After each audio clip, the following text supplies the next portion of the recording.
Hello বন্ধুরা, জ্ঞানজ্যোতি coaching সেন্টারের পক্ষ থেকে তোমাদের সকলকে জানাই আরও একবার স্বাগত। আজকের ক্লাসে তোমাদের সঙ্গে আলোচনা করব সুমেরীয় সভ্যতার সংস্কৃতি নিয়ে। এর আগের কিন্তু বেশ কয়েক দিন থেকেই আমি কিন্তু তোমাদের এই সুমেরীয় সভ্যতা, এছাড়াও ব্যাবিলনীয় সভ্যতা, মেসোপটেমীয় সভ্যতা থেকে কিন্তু বিভিন্ন টপিকগুলো নিয়ে কিন্তু আলোচনা করছি। তোমরা যারা সেই ভিডিওসগুলি দেখোনি তারা কিন্তু চ্যানেলে গিয়ে দেখে নিতে পারো, ঠিক আছে? তো সেখান থেকেই আজকে সুমেরীয় সভ্যতার কিন্তু সংস্কৃতি যে পার্টটা রয়েছে বা যে সুমেরীয় সভ্যতার সংস্কৃতির সম্পর্কে কী রয়েছে সেটা নিয়েই কিন্তু আজকের ক্লাসে আলোচনা করব। দেরি না করে শুরু করছি আজকের আলোচনার বিষয়। দেখো, এক্ষেত্রে বলা হয়েছে যে প্রাচীন যে সুমের ছিল, সেই প্রাচীন সুমেরে কী হয়েছিল, সুমেরীয় সভ্যতার আর কি মানুষ প্রথম লিপির প্রচলন করেছিল। তাহলে এই যে প্রথম যে লিপির প্রচলনটা কারা করেছিল? প্রাচীন যে সুমেরীয় সভ্যতার মানুষরা কিন্তু করেছিল। এবং কাদামাটির বিভিন্ন কাদামাটির ওপর বিভিন্ন সংকেত ও চিত্রের মাধ্যমে কিন্তু লেখা এই লিপিগুলিকে বলা হতো কিউনিফর্ম লিপি। তাহলে কিউনিফর্ম লিপি বলতে কি বোঝানো হয়েছে? এই যে প্রাচীন সুমেরীয় সভ্যতার মানুষ যে প্রথম লিপির ব্যবহার বা লিপির প্রচলন করেছিল, তারপরে সেগুলিকে কি হতো, কাদামাটির যে ওপর আর কি বিভিন্ন সংকেত ও চিত্রের মাধ্যমে কিন্তু যে লেখা হতো। এবং এই যে লিপি রয়েছে এই লিপিকেই কিন্তু কিউনিফর্ম লিপি কিন্তু বলা হয়েছে। সুমেরীয় যুগে সাহিত্যেরও কিন্তু উন্নতি ঘটেছিল। অর্থাৎ যেমন এদিকে যে লিপির উন্নতি ঘটেছিল তেমনই বা লিপির প্রচলন শুরু হয়েছিল, ঠিক তেমনই কী হয়েছিল, সাহিত্যেরও উন্নতি কিন্তু ঘটেছিল। এ যুগে পৃথিবীর প্রাচীনতম মহাকাব্য কিন্তু রচিত হয়েছিল। এবার প্রাচীনতম মহাকাব্য কী রয়েছে দেখো, বলা হয়েছে রাজা গিলগামেশের জীবনকে কেন্দ্র করে সুমেরীয় যুগে গিলগামেশ যে মহাকাব্যটি রয়েছে সেটা কিন্তু রচিত হয়েছিল। তাহলে কি বললাম প্রথমে, এ যুগে পৃথিবীর প্রাচীনতম মহাকাব্য রচিত হয়েছিল।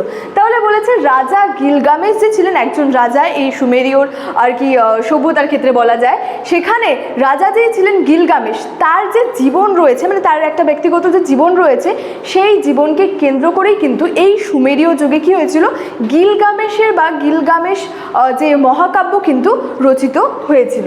এবং সুমেরীয় রাজা ডুঙ্গি দেশে শৃঙ্খলা বজায় রাখার জন্য আইনবিধিও রচনা করেছিলেন। তাহলে এই সংস্কৃতির দিক থেকে কিন্তু আমরা বিভিন্ন যে উন্নতির কথা দেখতে পারি বা বিভিন্ন কিছু রচনার কথা দেখতে পারি। যেমন লিপির প্রচলন হয়েছিল, যাকে কিউনিফর্ম লিপি বলা হতো। সেই যুগে সাহিত্যের উন্নতি ঘটেছিল, প্রাচীনতম মহাকাব্য রচিত হয়েছিল। তো বিভিন্ন দিক থেকে কিন্তু এই সাংস্কৃতিক দিকটা দেখা যায় যে খুবই কিন্তু গুরুত্বপূর্ণ, ঠিক আছে? যেমন বলেছে যে শিল্প ও স্থাপত্যের ক্ষেত্রেও কিন্তু সুমেরীয়রা তাদের কৃতিত্ব দিয়েছিল। যেমন সাহিত্যের ক্ষেত্রে ঘটেছিল, লিপির ক্ষেত্রে ঘটেছিল, মহাকাব্য রচিত হয়েছিল, তেমনই কী হয়েছে, শিল্প ও যে স্থাপত্যেরও কিন্তু বিকাশ বা কৃতিত্ব কিন্তু সুমেরীয়রা কিন্তু দেখিয়েছিলেন। এবং সে যুগে স্থাপত্য ভাস্কর্য শিল্পে উন্নতি ঘটেছিল। তাহলে স্থাপত্য, ভাস্কর্য, শিল্প প্রভৃতির ক্ষেত্রে কি দেখা যাচ্ছে যে এই সুমেরীয় সভ্যতায় কিন্তু উন্নতি ঘটেছিল। এবং এই যে শিলমোহরগুলি নির্মাণ করে এবং যে ধাতব দ্রব্য খোদাই করে অর্থাৎ উৎকীর্ণ করে খোদাই করে কী হতো, তারা মূর্তি তৈরি করতো। তারা কিভাবে মূর্তি তৈরি করতো? সেক্ষেত্রে শিলমোহর নির্মাণ করে এবং ধাতব দ্রব্য খোদাই করে তারা কি করতো, মূর্তি তৈরি করতো। এবং সুমেরীয়রা কিন্তু উচ্চ স্থানে আর কি বিভিন্ন দেবদেবীর মন্দির ও কিন্তু মূর্তি যে নির্মাণ করতো, যার নাম দিত কিন্তু জিগুরাট। অর্থাৎ জিগুরাট বলতে কি বুঝিয়েছে, স্বর্গের পাহাড়কে। তো এই যে সুমেরীয় সভ্যতা রয়েছে বা তোমাদের যে এই সিলেবাসটা রয়েছে, সেই সিলেবাসের মধ্যে কিন্তু একাধিক এই টপিকের মধ্যে বিশেষ করে এই যে মেসোপটেমিয়া যে সভ্যতা রয়েছে সেক্ষেত্রে কিন্তু এই জিগুরাট কথাটি কিন্তু প্রচুর বার রয়েছে। অর্থাৎ বিশেষ করে এখান থেকে ধর্ম থেকে শুরু করে যে সমস্ত ধর্মের ক্ষেত্রে যে মন্দিরের উল্লেখগুলি রয়েছে বা বিভিন্ন বৈশিষ্ট্যের ক্ষেত্রে যে মেসোপটেমিয়া হোক বা সুমের হোক, সেক্ষেত্রে কিন্তু এই জিগুরাট কথাটি কিন্তু একাধিকবার রয়েছে। তো এই জিগুরাট বলতে কি বুঝিয়েছে, স্বর্গের পাহাড়কে, ঠিক আছে? এবং বলছে এছাড়াও বিভিন্ন মন্দির ও নগরের বড় বড় বাড়ির দেওয়ালে কিন্তু অসংখ্য চিত্রশিল্প তৈরি হয়েছিল। এছাড়াও বলেছে মাটির তৈরি বিভিন্ন ধরনের পাত্র, খেলনা প্রভৃতি তৈরিতেও কিন্তু সুমেরীয়রা পারদর্শী দেখিয়েছিল। পারদর্শী অর্থাৎ তাদের যে যথেষ্ট কিন্তু তারা দক্ষতা কিন্তু আর কি ছিল বা তাদের যথেষ্ট দক্ষতা কিন্তু ছিল। তাহলে এই যে সুমেরীয় সভ্যতার যে সংস্কৃতি রয়েছে, আমরা কিন্তু বিভিন্ন দিক থেকে এই সংস্কৃতির মানে সুমেরীয়দের উন্নতি লক্ষ্য করতে পারি, ঠিক আছে। যেমন দেখো প্রথমত এখানে কি যে প্রথম যে লিপির প্রচলন শুরু হয়েছিল, এছাড়াও কি হয়েছিল সেখানের যে সাহিত্যের কিন্তু উন্নতি ঘটেছিল। আরও কি হয়েছিল, সেখানে প্রাচীনতম মহাকাব্য রচিত হয়েছিল, সেই মহাকাব্যের নাম ছিল গিলগামেশ মহাকাব্য। কার জীবনকে আর কি কেন্দ্র করে এটি রচিত হয়েছিল? রাজা যে ছিলেন গিলগামেশ, তার জীবনকে কেন্দ্র করে কিন্তু এই প্রাচীন মহাকাব্য গিলগামেশ রচনা করা হয়েছিল, গিলগামেশ মহাকাব্য।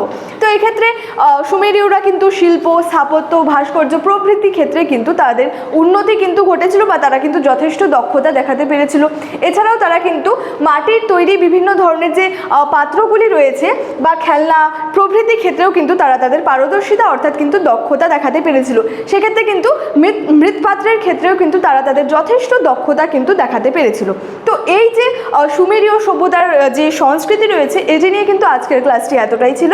ক্লাসটি শেষ করার আগে তোমাদেরকে একটু বলে রাখি, তোমরা যারা ভাবছো আমাদের সঙ্গে এই সেমিস্টার অনলাইনে যুক্ত হবে, তারা স্ক্রিনে দুটি নাম্বার দেখতে পাচ্ছ, 6295916282 এবং 7076398606। এই দুটি নাম্বারের মধ্যে যে কোনো একটি নাম্বারে যোগাযোগ করে আমাদের সঙ্গে যুক্ত হয়ে যেতে পারো। আজকের ক্লাস এতটাই, দেখা হচ্ছে পরবর্তী ক্লাসে। তোমরা সকলেই ভালো থেকো, সুস্থ থেকো। Thank you so much, thanks for watching.